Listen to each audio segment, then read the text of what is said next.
Ya, ya. Masalah keimanan. Tanya apa ngeluh? Kalau tanya boleh ya gimana?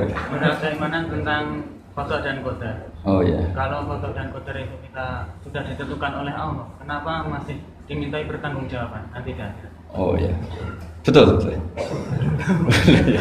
Ya seperti mukadimah saya tadi ya. Jadi ngaji itu harus kafah. Kafah itu artinya komplit. Jadi Nabi dalam banyak hal yang momennya tepat ya menganalisis dengan qada qadar, tapi dalam banyak hal juga melarang orang membicarakan qada qadar. Jadi misalnya gini, kamu kadung ditakdir pernah punya dosa dan kamu ingin tobat, maka dosa yang masa lalu anggap saja qada qadar, terus keinginan tobat itu anggap aturan syariat. Jangan lalu setelah qada qadar kamu tidak berkeinginan tobat. Ini penting saya utarakan karena Nabi itu ngendikan pasti dua kali. Saya jamin di setiap konteks sosial Nabi pasti ngendikan dua kali. Dua kali itu dua solusi. Nabi pernah ngendikan idza dzikiral qadar fa'amsiku wa idza dzikra ashabi fa'amsiku. Jika umatku telah menjustifikasi qada dan qadar fa'amsiku, kamu jangan ikut-ikut. Karena nanti akan yang zina enggak apa-apa, saya sudah qada qadar, yang maling ya enggak apa-apa karena sudah qada. Wah bahaya, bisa hancur syariat kalau seperti itu. Tapi ada banyak hal yang Nabi mengisnadkan itu ke qada qadar. Kayak cerita Nabi Musa dan Nabi Adam. Ada kan di hadis Sahih itu jelas. Ini dengerin ya, ini betul di hadis Sahih. Nabi Musa itu saking Israelnya, memang beliau orang apa? Pertama, semua Nabi kan pasti ngalami diangkat ke alam roh. Nabi loh ya, tidak sampean Nabi. Sama tidak usah ambisi begitu, Nabi ini. Ketika beliau diangkat di alam roh itu ketemu Nabi Adam. Padahal Nabi Adam kan Abul Basar, tokoh utama ada.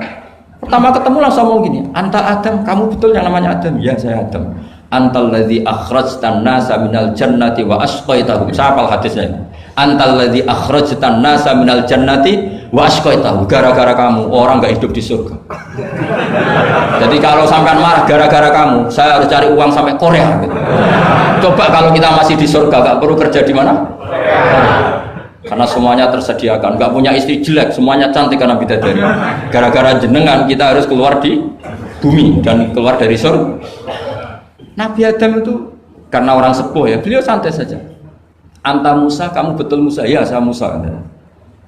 Anta kalimu, ya saya kalimu. Anta Sofio, ya saya. Nabi Adam masih muji-muji. Ini pentingnya orang bijak. Jadi kalau sama nanti ngelawan saya tetap bijak insya Allah. Tapi sampai bisa neraka, ngelawan kiai itu dosa. Dosa sekali, bukan dosa biasa, sangat dosa. Nabi Musa, Nabi Adam masih anta sofiyo wa anta kalimu. Bukankah kamu melihat di Taurat bahwa saya akan dosa dan akan dosa saya sudah ditulis 40 tahun sebelum saya dosa? Iya ya Musa. Iya ya Nabi Adam, ya betul gitu. Berarti kamu mengkritik saya atalumunani fi amrin qad qadahu. Kamu mengkritik saya, menyalahkan saya dengan sesuatu yang sudah diqada-qadar oleh Allah sebelum saya lakukan. Jadi sudah ditulis sama Allah 40 tahun sebelum saya salah sudah ditulis skenario-nya nanti Adam akan salah terus keluar dari surga. Memang dari awal Allah skenario-nya seperti itu. Itu ibarat istri kamu sudah tahu ini kalau miskin setia, kalau sudah kaya nanti pola, itu sudah tahu. Tapi anehnya istri kamu ketika nyata-nyata pola kok tidak siap. Padahal sebetulnya sudah tahu loh, iya kan? Makanya saya kalau ngaji di mana-mana bilang kelirunya orang Indonesia itu satu. Kalau ilmunya terbukti itu tersiksa, itu kelirunya orang ini. Semua cowok tahu nggak? Semua lelaki tahu nggak? Kalau nggak pernah nafakoi diomelin, tahu nggak? Tahu. Tapi ketika itu nyata nggak siap. Harusnya ketika nyata diomelin, alhamdulillah ilmu saya benar termulia. Tapi istri kamu juga gitu. Biasanya wong lanang duwe akeh pola. Terus denger sampean mulai cinta orang lain. Harusnya kan alhamdulillah ilmu saya benar kan. Artinya gini, manusia saja bisa memprediksi. Kan nggak mungkin kita nyifati Allah nggak tahu Nabi Adam salah sebelum nyata-nyata salah. Tentu itu tidak mungkin. Nah maknanya qada qadar kira-kira gitu. Allah itu tahu apa yang akan terjadi. Tapi tetap saja ini nggak boleh dipakai justifikasi untuk maksiat. Makanya jelas aturan Quran, saya mohon kamu nggak boleh salah. Ini nanti saya baca, saya hafal tapi ini biar tamu ayatnya.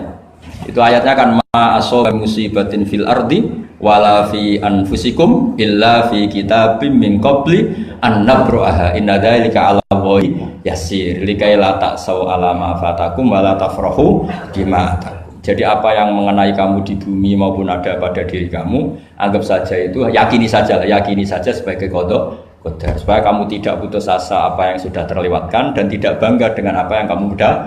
Misalnya saya ini kan termasuk kiai keren misalnya itu saya tidak pernah bangga karena memang ditulis kalau suatu saat Gus Bah itu keren, jadi bangganya di mana? Kan sesuai skenanya.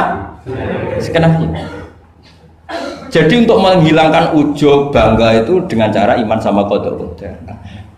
Terus likai la ta'sau ala fatakum, kamu tidak perlu putus asa dengan apa yang sudah kelewat. Misalnya masa lalu kamu ya tadi diusir istri, suami, macam-macam lah, utangnya banyak, wes sudah bangkit saja, itu sudah takdir. Jadi mungkin ada yang mencarikan, coba ini carikan, mungkin di surat Hadid itu apa yang nanti dicari ayatnya. Pokoknya ayatnya tadi apa? Ma asoba min musibatin fil ardi wala fi anfusikum apa? Illa fi kitabim min qabli an nabraha. Inna dzalika 'ala Allahi yasir likaila taksau ala ma fatakum wala tafrahu bima atakum. Jadi qada qadar ditulis supaya kamu tidak putus asa menyesali apa yang sudah kelewat dan bangga kumoluhur terhadap apa yang kamu dapat. Jadi misalnya Pak Jokowi jadi presiden, untuk menghilangkan ujub ya memang sudah ditulis kalau akan jadi ya biasa saja sesuai skenario. Ya sama seperti sampean suatu saat tua terus untukmu coplok terus dredeg-dredeg kepleset tiba, soalnya harus senang saja. Zaman kamu muda juga sudah tahu kalau nanti akan seperti itu. Jadi kalau itu terjadi, ya sudah, memang akan seperti itu. Jadi ringan saja. Ini pentingnya ngaji. Jadi sesuatu itu mudah sekali kalau dianalisis dengan dengan L. Ya cukup ya. Satu lagi aja jangan. Kalau nggak salah itu surat Hadid. Biar ditahukan suratnya. Diumumkan siapa? Surat apa? Hadid betul. Hadid 22 ya.